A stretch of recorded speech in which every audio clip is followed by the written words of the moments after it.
So today is the 30th of January 2021. We have come together again to train ourselves in developing sati, this recollection, mindfulness, and sampajanya, this clear comprehension. And we bring our minds to become firm and stable in what we call samadhi, this mind that is that's firmly established. And this arises due to the determination that we have. That we have this firm intention. And if we have this intention to keep our minds with just one object, then they will come into a state of samadhi. And so this focus that we have, this determination, this sincerity, falls into this category of effort. It's like all things that we engage in, everything has its obstacles. And just like when we study, if we're going to study well to become someone who is highly skilled, who has a lot of knowledge, then we have to meet with obstacles and pass through those. And that all requires our effort. We don't get there through being lazy. So our effort is something that's very important.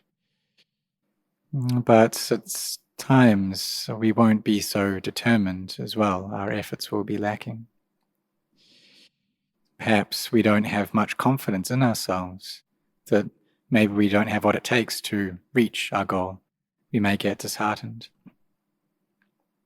And so for monks who come to ordain, they need to train in many things, need to try and remember a lot of chants and be able to do these chants, memorize them without having to read the book. And then there's the Patimokkha chant, the recitation of the monastic code. And needs to remember all of these things. And we see monks senior to us who are able to do them. Also train in sewing robes and making bowl stands, in firing our bowls. And all of this requires effort. That is something that we do need to train ourselves in doing before we're able to do it, so that we can be of service to ourselves and also to the community. So like learning how to make the toothsticks that they used to offer to senior teachers, it takes a lot of effort. You have to get these sticks and dry them out and then shave them until they are in the right shape. And it takes a lot of time just to make one. If you're going to make a whole bunch of 20 to offer to a respected teacher, then what's that like? And they use them for just a short amount of time and then throw them out. But to just get one of those requires a lot of effort, this firm intention. Sometimes monks, when they go off wandering, then they need to be able to wash their robes. And if they got the color of their robes from the jackfruit tree, then they need to take jackwood crystals along with them on their wanderings, because they maybe they don't want to use chemical dye. But in order to get those crystals that they were used to dissolve into water, it takes 3 days and 3 nights to boil up the heartwood of the jackfruit tree and to watch over the fire. And also for monks who train themselves in this practice of nesachik, of staying up the whole night, sitting for long times. Sometimes feel like they can't do it, but they see the lay people doing it and they're able to sit. And perhaps they can sit for 3 hours, 4 hours, even 6 hours. And so the monks can learn from the lay people, and lay people can also learn from monks. It's like how at Wat Marp Jan Community's monastery would take up this practice of going without sleep for the whole night, both the monks and the laity, practicing the whole night long, and really have to put up a fight, really have to put in a lot of effort through that night. But if we've never done it before, then maybe we throw in our efforts before we succeed. And there's also the practice of chanting Itipiso and making the determination to do that 84,000 times. And that really requires a lot of energy of heart. But when we firmly set our minds on doing that, we have this goal, then we will be able to get there. And it works as a good test for our minds. Because we all know that Nibbana is the highest happiness. It's a land where there's no suffering. There's nothing that changes. Everything that we wish for is there in a completed state. There's no old age, no sickness, no death, no happiness, no suffering.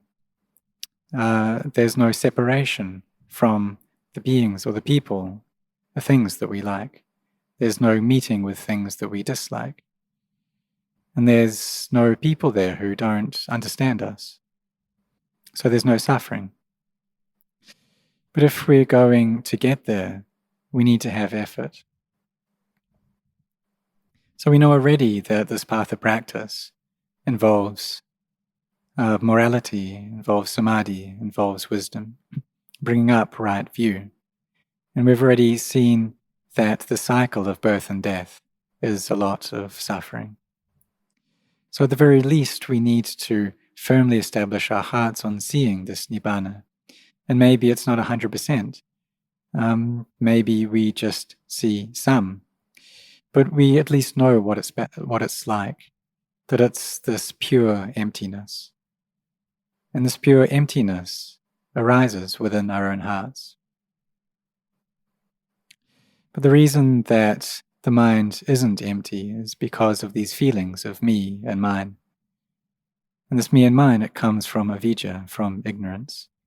And this is what's been training our minds. It's what's been telling our hearts that we have the self, we have things that are me, that are mine.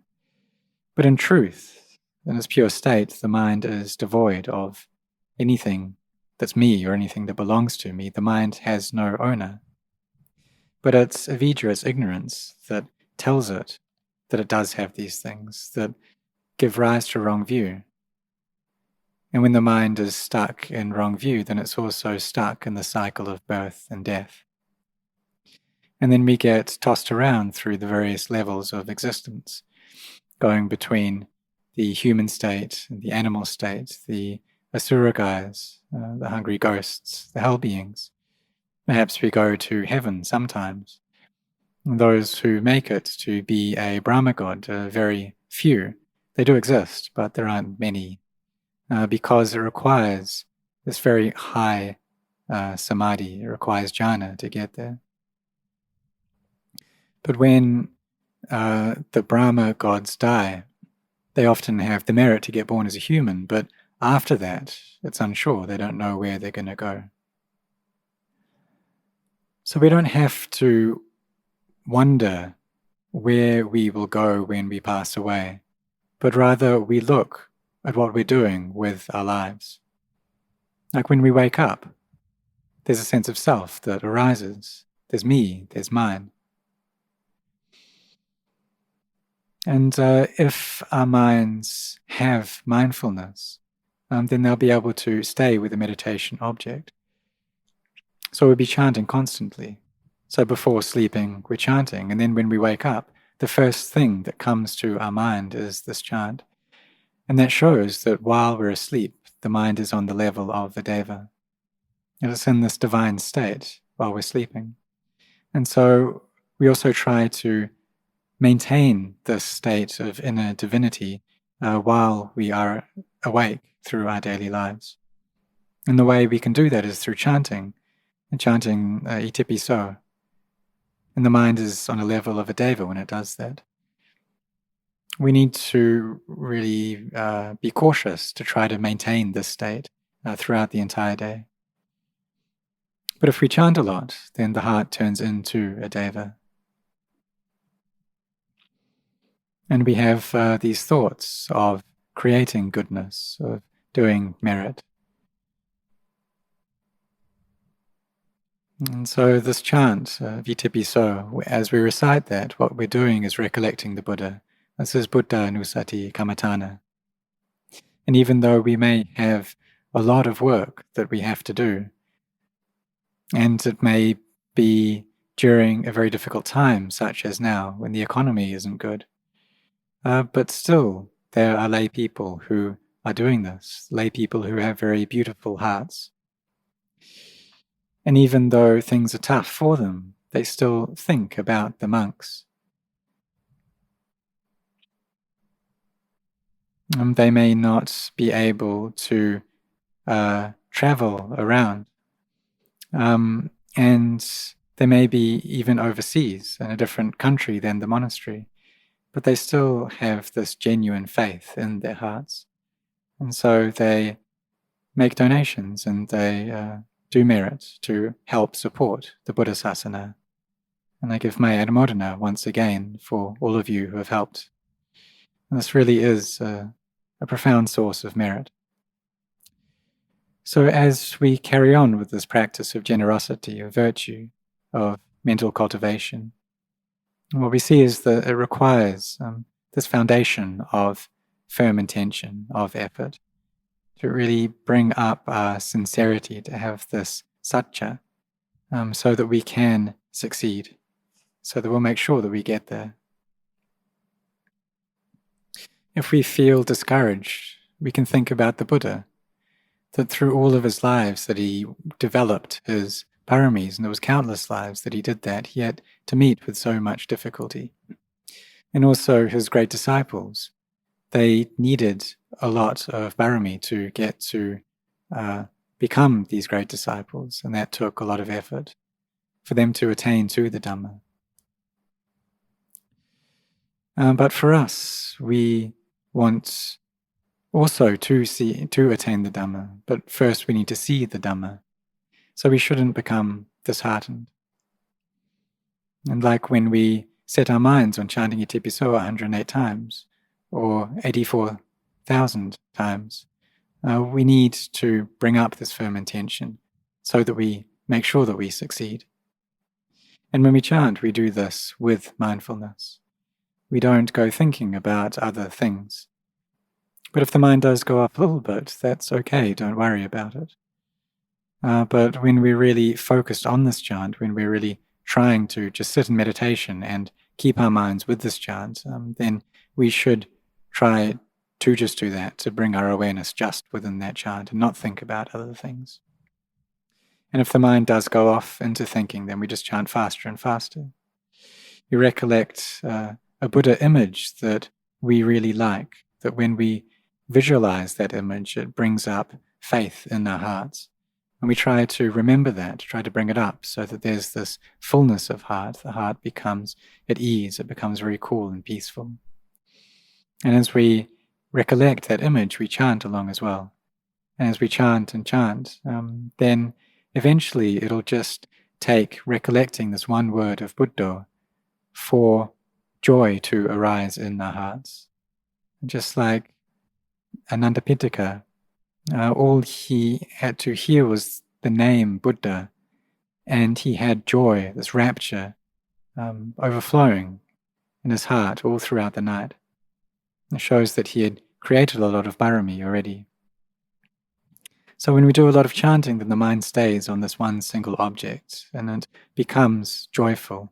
It becomes very contented. And at that point, we don't have to chant any further. We don't need to complete the whole 108.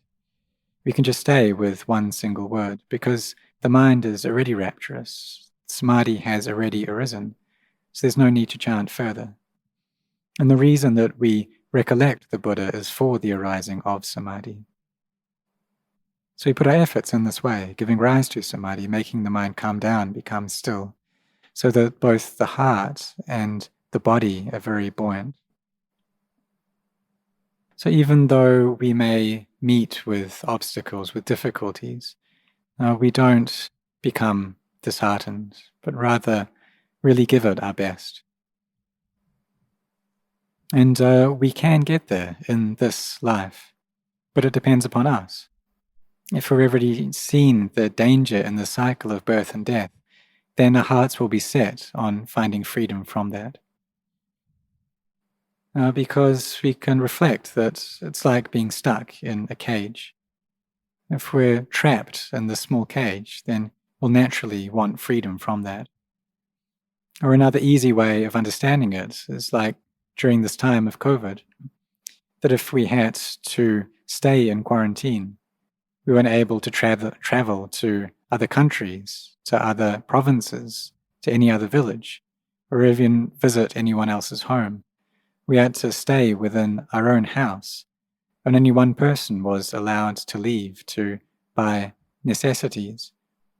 And we would feel very confined within that space. We wouldn't have any freedom. And we would want to get out of that state of being in quarantine. And because we'd feel that our lives just weren't comfortable, there was no ease to them. So this is what it's like, seeing the danger in the cycle of birth and death, wanting freedom, because we know that we don't have freedom. And if we carry on practicing, then we see this more and more clearly.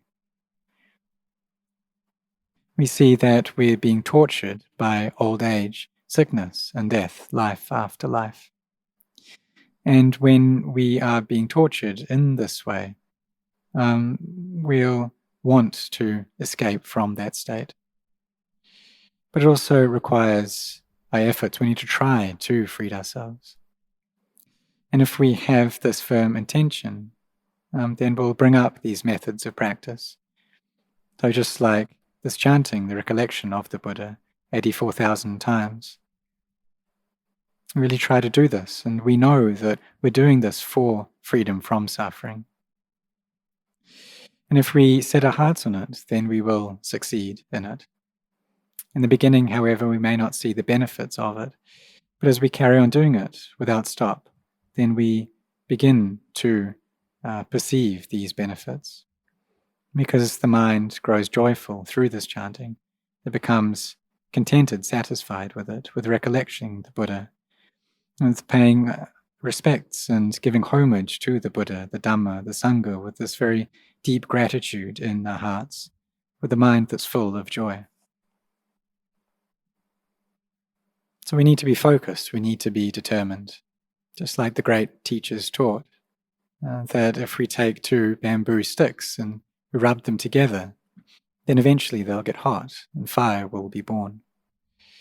But if we rub them together and then get tired and put them down, then pick them up, start rubbing again, and then get bored and put them down, then pick them up and rub again, and there's no way that fire will be able to arise because there's not enough heat.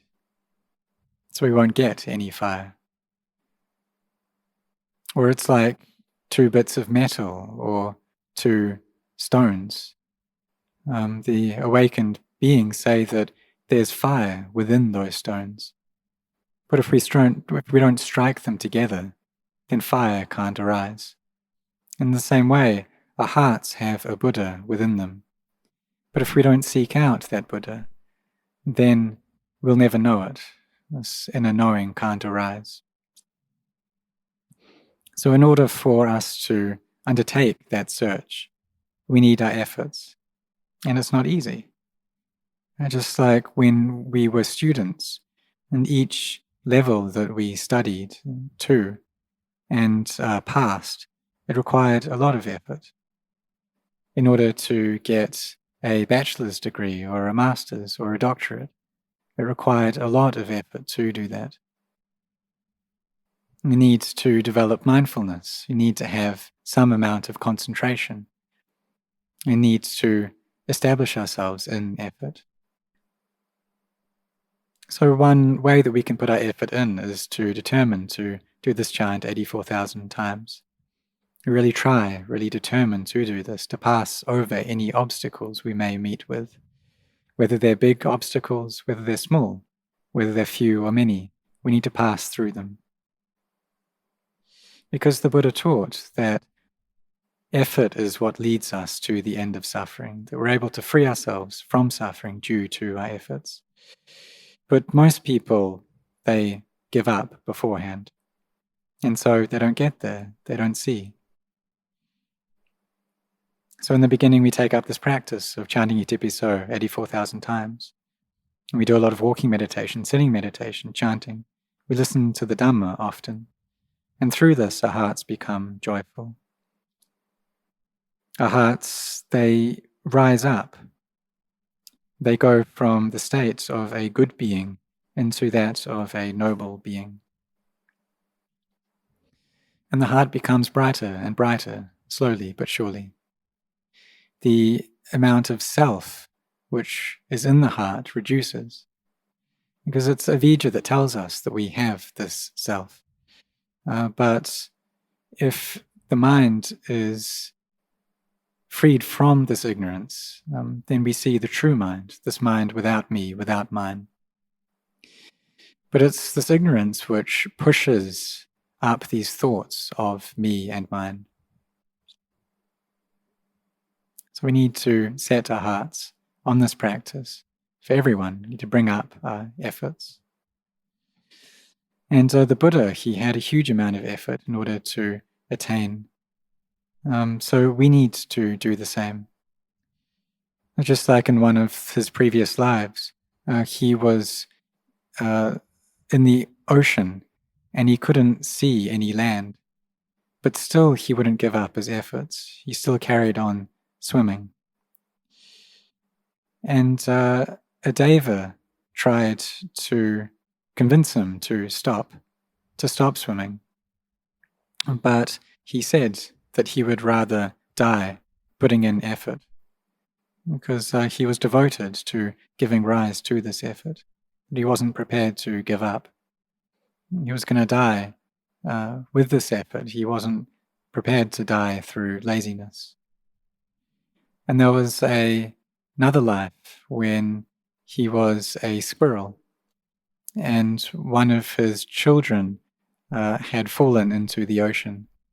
And so he went up to the sea and put his tail in, and then ran up to the shore and shook his tail out and was trying to dry up the ocean in this way so he could get his child out.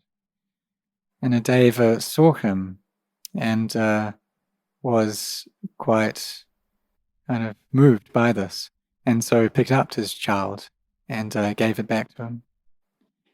So we can see just how much effort he had. So ask for everyone to really be firm, to be focused, to be determined. And if you do this, then you will meet with success. All the things that we set our minds on, we can succeed in. And so have this determination we see for those people who are determined. Then those are the people who meet with a lot of success. But we also need to set our hearts in the right way, on the right path. We need to have right view in this regard. So we train ourselves in mindfulness and samadhi, and this is what gives rise to wisdom.